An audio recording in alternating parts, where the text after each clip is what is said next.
National Weather Service in Mount Holly, New Jersey has issued a tornado warning for central Montgomery County in southeastern Pennsylvania, west central Bucks County in southeastern Pennsylvania until 1 a.m.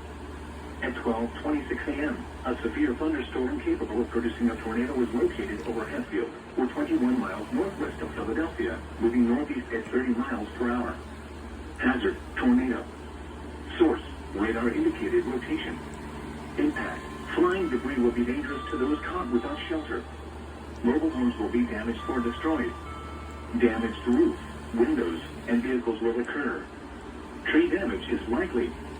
Locations impacted include Lansdale, Percy, Doylestown, Souderton, Bedminster, Chalfont, Hatfield, Dublin, Fricks, Gardensville, Telford, Sellersville, New Britain, Silverdale, Harleysville, Coltsville, and Montgomeryville.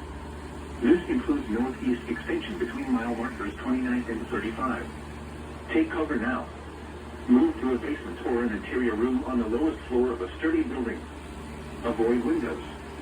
If you are outdoors, in a mobile home, or in a vehicle, move to the closest substantial shelter and protect yourself from flying debris. Tornadoes are extremely difficult to see and confirm at night. Do not wait to see or hear the tornado. Take cover now. Repeating, a tornado warning has been issued until 1 a.m. for the following counties in Pennsylvania, Bucks, and Montgomery.